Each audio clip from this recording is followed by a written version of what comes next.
All right. What's up, everybody? How are we? Let me just make sure everything is up and Adam, and we will officially jump in. Rockfin, you awake? YouTube, looks like YouTube is awake. Is YouTube awake? Yeah, YouTube is awake. All right. YouTube, definitely second. Twitter's awake. Rockfin, there we go. Okay. All of them are officially awake. Uh, all right. Cool. What's up, everybody? Good afternoon, good evening, good day. If you're listening to the podcast later, hope all is well, whatever it is you're doing. For everyone live, what's up? Happy Sunday. This is Get Your News On with Ron. And we're going to be a little court heavy this week, a little bit talking about what's going on in the courts, because we're going to be diving into the Donziger. I always say his name wrong, by the way, which I feel bad about. I've interviewed Steven Donziger before, and I always want to say Donziger. Like, I always want to say that as his name. That's not his name, but I always want to say that. I'm pretty sure I said his name wrong multiple times when I interviewed him. He was too polite to correct me. But anyway, the Supreme Court refused his case. Now, they didn't reject it per se. They refused it. I used the word dismissal in the title of this. Now, full disclaimer, I use that word for alliteration's sake, if I'm being honest. But we're going to be talking about that. We're going to dive into that first. And also, we are going to be continuing all the stuff that's been going on with TikTok. We're going to continue talking about the Don't Ban TikTok campaign and how they're trying to ban TikTok. And this goes far beyond TikTok. I think that this is, honestly, I think this is the new Patriot Act. So we're going to dive into that. But first, let's start with Donziger. So, and I'm probably going to say it wrong a couple times. I'm probably going to, bad habit. All right. So for those of you who don't know the quick skinny on Steven Donziger, he is an attorney who went up against Chevron. I said Comcast. He went up against Chevron, and he won. Chevron was polluting in Ecuador. They were poisoning a bunch of things in Ecuador. And he represented the people, and the court ruled that Chevron had to pay a sizable amount of money. It was in the billions. Now, Chevron wasn't going to just take this. So Chevron countersued. They went after him. They made this big case that, it was a fraudulent claim, and it was a fraudulent case against them. And they ended up winning. Chevron did. And Steven Donziger has spent some time in jail. He has spent time on house arrest. He has been disbarred. Now, it turns out that Chevron pretty much appointed the judge and the prosecutor. The judge got to prosecute him in this case, which is super unethical. And he kind of said that. He said, hey, I don't think you can do this. And he brought this all the way up to the Supreme Court. And the Supreme Court said, nah. Let's hear it straight from him. This is a video from an interview that Steven Donziger did with Status Quo. We're going to start it right in the middle here for a bit. Well, look, what happened to me was a federal judge appointed a private Chevron lawyer to prosecute me. So the technical issue, look, there's thousands of people dying of Chevron's pollution down in the Amazon, which is why they went after me. That's the context. But the technical issue before the Supreme Court was really a separation of powers issue. It's who gets to prosecute under our system of government, under our constitutional framework. Judges do not prosecute crime. They preside over cases. Prosecutors prosecute crime. They don't judge cases. They prosecute. So the judge has his or her role. The prosecutor has a separate role. They're all in the same courtroom. In my case, the judge tried to not only be the judge, but be the prosecutor. And that's where it all broke down as far as the Constitution is concerned. I mean, a one man or woman cannot be judge, jury, and sentencer, in the same case. And that's what happened. So it's a separation of powers issue. Look, frankly, I don't think the Supreme Court is the least bit comfortable with what happened to me. But for various reasons, I think mostly political, mostly because of Chevron's influence, they didn't want to give me, Steven Donziger, anything. given my long track record of fighting for justice against a leading American company. So I think they were bothered by what happened to me. It's reflected obviously in the dissent signed by two of the justices. I don't think that overrode their separate interest in sort of keeping me in the idea of people like me down.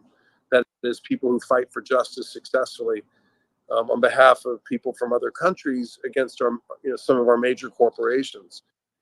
So I tend to agree with him. By the way, the two dissenting judges were actually conservative judges too. That's how ridiculous this whole thing is. They were actually conservative judges. I think Kavanaugh and I forget off the top of my head who the other one was. It might be in one of the articles we dive into here, but it was actually two of the conservative judges that were actually dissenting here. And I think he's right. I think Stephen is right in his assessment of the Supreme Court. What I speculate too, I think that they realize this is ridiculous. You can't do what Chevron did. You can't appoint someone to be judge and prosecutor. That's completely unethical. That completely thumbs its nose at the idea of a fair trial in any circumstance. But if they were to, rule that way, if the Supreme Court were to take this up and conclude that way, which they would be pressured to conclude that way if they want to at least appear to give a hoot about the rule of law, well, then they would tick Chevron off, wouldn't they? They would tick off the oil and gas companies, in particular Chevron in this case, and they don't want to do that. So instead, they're just going, yeah, no, we're not going to hear this. We can't hear this. Here's a piece from Common Dreams that unpacks this a little more. I thought this piece did a pretty good summary. Huge blow to the rule of law, Donziger says of Supreme Court decision on Chevron case. Environmental attorney Steven Donziger was joined by a number of U.S. Supreme Court observers on Monday in denouncing a decision by 7 of the 9 justices who refused to consider Donziger's case regarding the appointment of 3 special prosecutors after he was charged with criminal contempt of court. A number of observers noted that a dissent was signed by 2 conservative judges, Justices Neil Gorsuch and Brett Kavanaugh, suggesting that the 3 liberal justices on the high court refused to give Donziger a hearing of his appeal, essentially siding with oil giant Chevron. Donziger sued Chevron in the 1990s on behalf of a group of Ecuadorian people who argued Chevron had polluted their community. They won $9.5 billion in a class action lawsuit. Donziger was later jailed for 6 months, including 136 days under house arrest at the end of his sentence, in addition to 800 days under house arrest while he awaited trial after being charged with contempt of court in 2021 for refusing to turn over his electronic devices to Chevron lawyers in a case filed by the company. The fossil fuel company argued Donziger had won the lawsuit for Ecuadorians through coercion, fraud, and bribery. So Chevron made this case that, oh, no, this wasn't a legit court case. It was shady what he did. By the way, we want your device. He said, no, I'm not going to give you my device. That's ridiculous. I'm not going to give you my device. And they're like, oh, you're in contempt of court. And they were able to win that. They were able to basically use their legal power to win such a thing. And Donziger he's also disbarred, by the way. I know they mentioned that a couple of times too. He was on house arrest. He spent some time in jail. He has been disbarred. So he's had to go up to the Supreme Court to say, hey, this isn't right. And the Supreme Court doesn't want to take up the case again. And you know what? Honestly, I think part of the reason the quote unquote liberal judges, were kind of like dismissive of it and they weren't in the dissent is because they wouldn't want to have to rule against Chevron. They're in the toughest situation because if the conservative justices go with Chevron, that's what you expect from them, right? But the quote unquote liberal justices, well, they're supposed to be for the people. There's a lot more pressure on them to rule in favor of Donziger to say, hey, this was wrong. I said his name wrong again. I struggle so much with that man's name. I feel so bad. I've interviewed him before. And with all he's been through, it's like, can you say the guy's name right? You've heard it said right a bunch of times. You still fall into bad habits and say it wrong. I don't know. Is it a regional thing? Are there other people from Pennsylvania who also say his name wrong? We got to find this out. So that's what's going on. And this is really wrong because this guy, and we've covered this before on this show. I've covered this some alongside Status Quo. I've interviewed Steven Donziger before. We're not going to go into all the nooks and crannies around his case and his history with Chevron. We're just going to kind of give the cliff notes. But if you're interested, please check out past episodes where we do a deeper dive into that. But what happened to him was totally corrupt. It's totally oil and gas flexing their muscles. And he should be able to work again, and he should be able to move on with his life. All of the things that have happened to him have already been ridiculously unjust. He shouldn't have been on house arrest. He shouldn't have spent any time in jail. He shouldn't have been disbarred. But he should at least, at this point, that damage has already been done. He should at least be able to get his life back. And here's the thing, though. It's not really about the truth or justice or anything like that. With the whole Donziger thing really means at the end of the day, this is a warning. When something happens like what happens to Julian Assange, excuse me, or Steven Donziger. Wow, I'm seriously not doing this on purpose. Jesus, I'm sorry. I'm so sorry.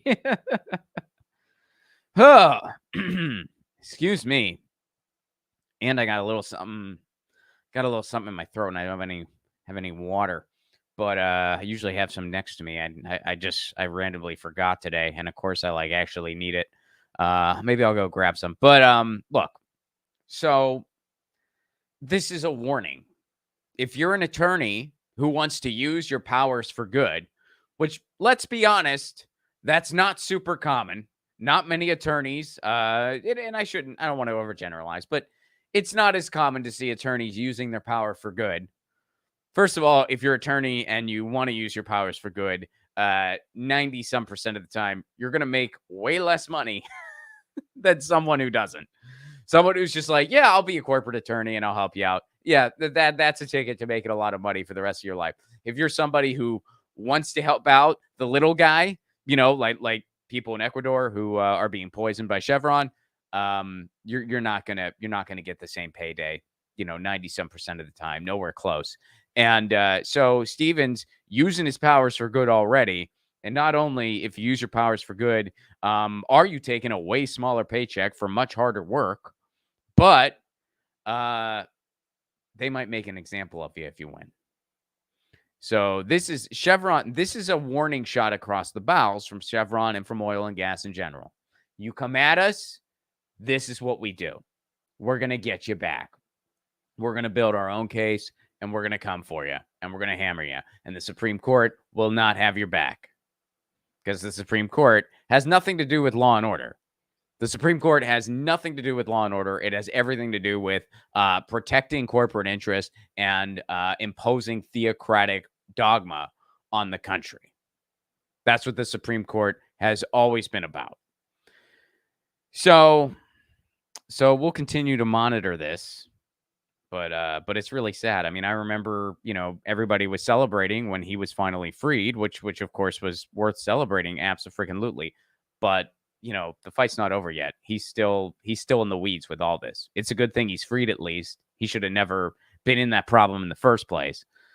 But he's still having to go through all this nonsense. And for anyone who is not as familiar with that case, please do a deep dive here on Get Your News On with Ron or on Status Quo. It's been covered extensively in past episodes. So let's go back over to TikTok. So the TikTok ban, the proposal out there to ban TikTok is so much more than just a proposal to ban TikTok. Like, there's so much more at stake here. And it is actually a very, very dangerous piece of legislation. First of all, they shouldn't be banning TikTok. There's a bunch of reasons why they shouldn't do that. But even if you don't care about TikTok, maybe you don't even like TikTok, maybe you have concerns about the Chinese government, which that's totally fair. There's plenty of reasons to be concerned about the Chinese government. There's plenty of reasons to be concerned about the American government.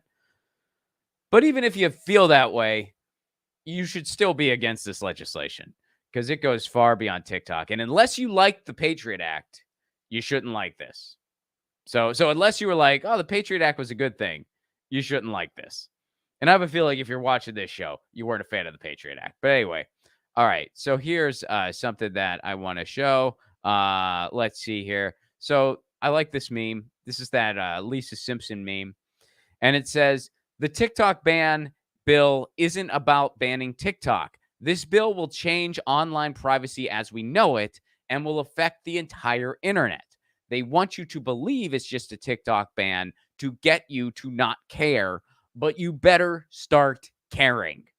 That sums it up in a nutshell. And it's in the nice little that Lisa Simpson meme where she's in front of like a podium and there's something on the screen and she's looking like upset and stuff. That's the meme for anyone checking out the podcast later who cannot see it.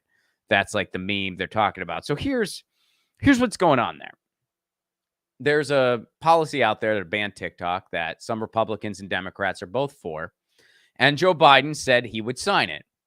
Now, this bill does a number of things. And first of all, there was a hearing about this bill. Now, we covered the hearing on this show. It was disgusting, xenophobic nonsense.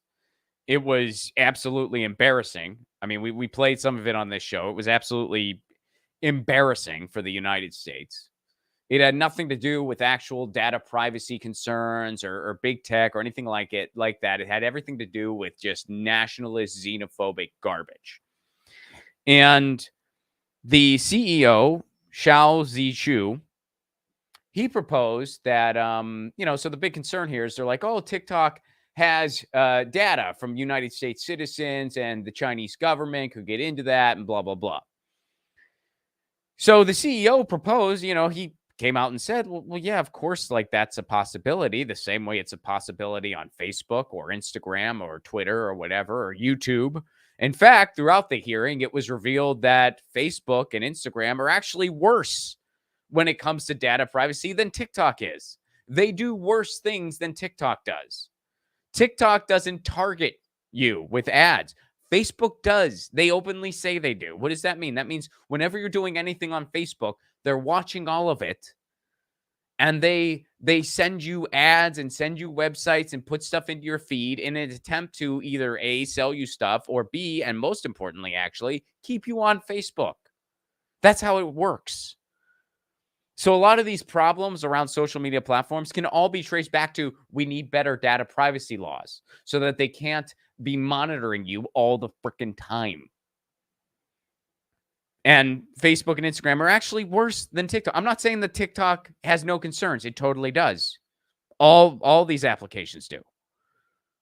But so they had this hearing, and in it, one of the things that the CEO of TikTok, Xiao Zhiqiu, one of the things he proposed was they're like, okay, Chinese government can get this data. And he said, look, the American branch of TikTok is run in the U.S. And all of the data as of right now for American citizens is in Singapore and the United States. Guess where it's not, even currently? China. It's not in China. But they're like, we're so worried about something in China. Data's not even there. But nonetheless, the CEO proposed a solution that like, hey, we're going to consolidate. We're going to make sure all the data is in the United States. We're going to call this the Texas Project because Texas really, wanted it that way. They were the first to make a big to-do about it. So all the data is going to be in the United States. How's that? Does that sound fair? And the response was just a bunch of xenophobic nonsense. The response was that that one congressperson from Texas who said, "Don't call it the Texas Project. Texas is about freedom." It was totally gross to watch. Totally gross to watch. Now, what are some of the other concerns about this bill? Well, one of the huge concerns is that it could potentially criminalize VPNs. So if you have a VPN from another country, it could potentially criminalize that. And you could actually go to jail for having a VPN. So here's a piece that dives into this. This is from Reason. Let's kind of go into it. And it talks about how this is it's because of the broad language around this. Could the Restrict Act, by the way, they call it the Restrict Act. They didn't come up with like a better name like the Fun Time, Freedom, Liberty, Apple Pie bill. They call it the Restrict Act. But could the Restrict Act criminalize the use of VPNs? Okay, so that's the rumor floating around the legislation, which was introduced in the Senate by Mark Warner earlier this month. Warner's office has said the bill wouldn't do this, but its broad language leaves room for doubt. And the act is still insanely far reaching and could have a huge range of deleterious effects, even if it doesn't actually criminalize people using a VPN. VPN stands for Virtual Private Network, and there are several different kinds, but their general aim is the same: keeping your digital activities and location private. Using a VPN with your computer, phone, or another internet-enabled device can do things like mask your IP address. For this reason, VPNs are popular in countries that exercise authoritarian control over what their citizens can access online. And it's sad that this contingent could soon include the United States citizens. So, Warner's restricting the emergence of security threats, the Restrict Act, doesn't specifically mention TikTok or ByteDance. Rather, it would grant the U.S. Secretary of Commerce the broad power to, quote, identify, deter, disrupt, prevent, prohibit, investigate, or otherwise mitigate any risk arising from any covered transaction by any person or with respect to any property that the Secretary determines to pose an undue or unacceptable risk. Let me read that again.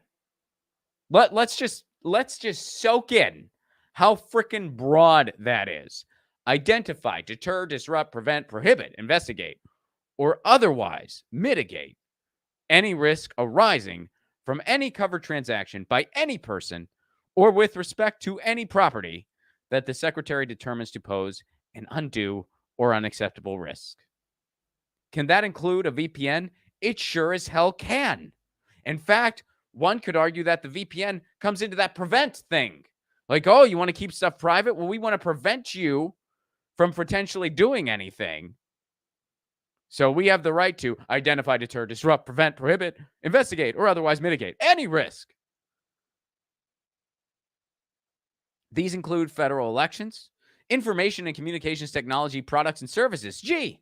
Information and communications technology products and services.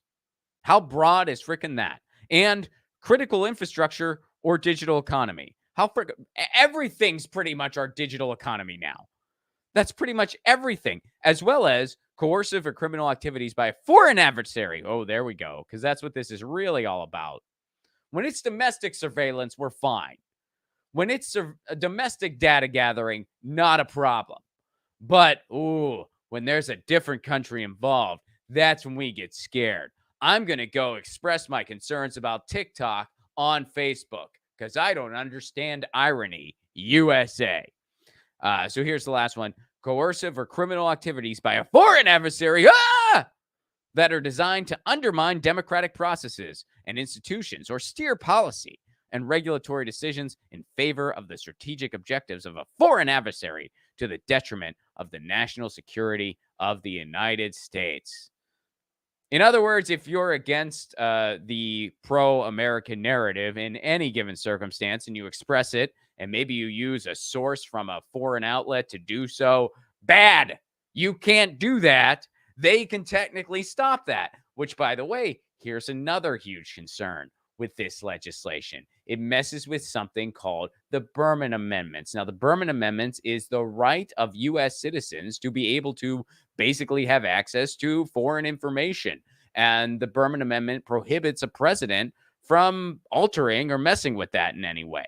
If we mess with the Berman Amendments, that means that any given president, be it Rip Van Reagan, Joe Biden, be it Ron DeSantis, be it Donald Trump, whoever else, they could just decide what you can and can't see when it involves any entity, outlet, or app that isn't domestic in the United States. How's that scenario sound? This is the new Patriot Act, and it's just as broad and vague and dangerous.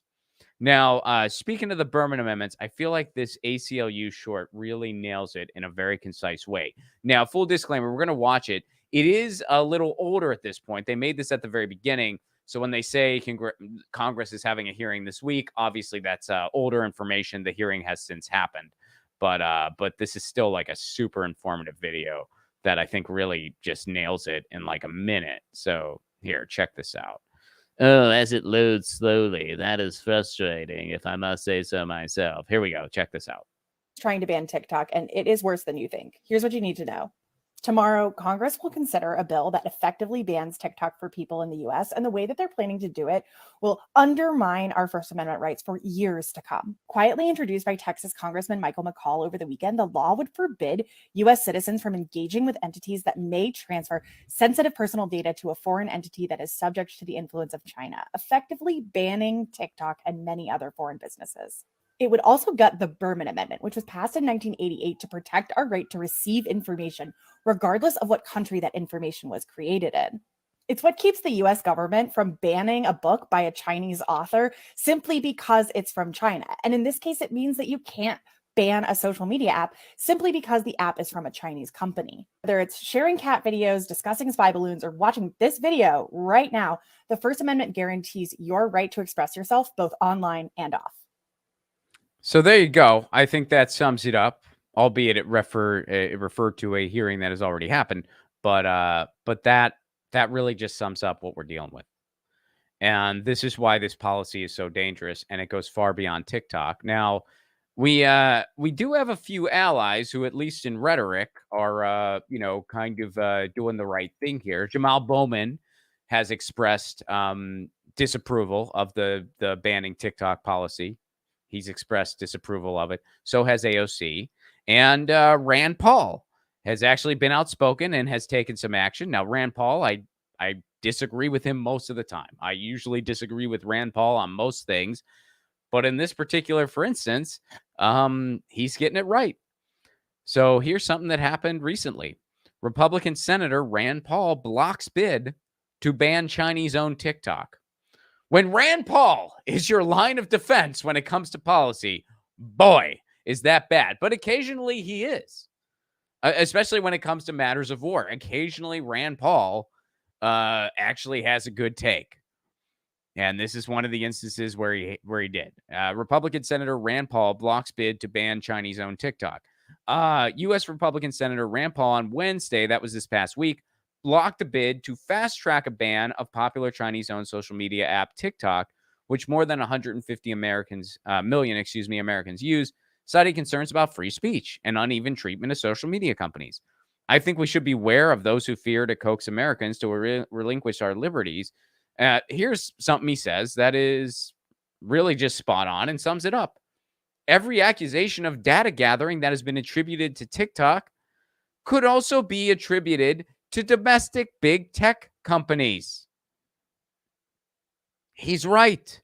Republican Senator Josh Hawley sought unanimous consent for a TikTok ban. It protects the American people, and it sends a message to communist China that you cannot buy us. USA. I hope Josh Hawley was holding a firework when he said this, and a sparkler, not a firework, a sparkler. He had a sparkler in one hand, a piece of apple pie in another, saying this nonsense. Paul goes on to say, if Republicans want to continuously lose elections for a generation, they should pass this bill to ban TikTok. Well, don't worry, Rand, because there's plenty of Democrats that support it too. It's not just, by party lines. A lot of Democrats are for banning TikTok. A lot of Republicans are for banning TikTok. And there's a handful who are actually getting it right on this. Again, Jamal Bowman, AOC, and Rand Paul. They're three of the people in government who are actually getting it right on this. And hopefully there's some more. There may very well be. Those are just three that I'm most aware of, and Rand Paul took that action this week. But yeah. So please, folks, go to don'tbantiktok.com. That's don'tbantiktok.com. Let me go ahead and pull it up. And you can sign that petition. Even if you don't use TikTok, even if you don't like TikTok, even if you find TikTok annoying, even if you're like, I don't like to, I wish we weren't scrolling on TikTok. I get that perspective.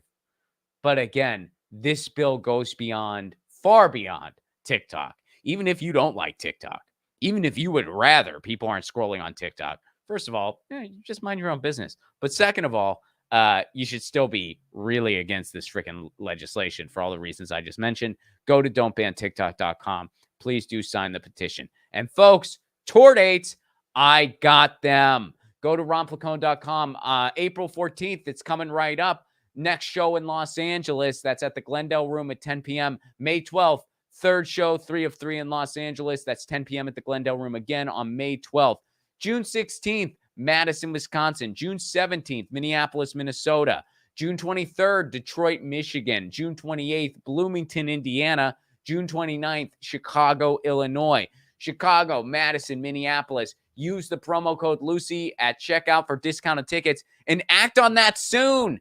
That's an early bird special. It's going away soon, so get your tickets now. Don't wait. Madison, Minneapolis, Chicago. Get discounted tickets. Get them now. Use the promo code Lucy at checkout before the early bird goes away. And international folks, Edinburgh Fringe Festival, I'll be there August 16th through 27th. I'll be performing at 4 p.m. daily at the venue 32 Below in the Little Cellar Room. All information for that, by the way, is on my website now. I am listed on the website, so all the details are finalized with that. So you can go to my website for more information on my fringe shows and plan your trip to Edinburgh.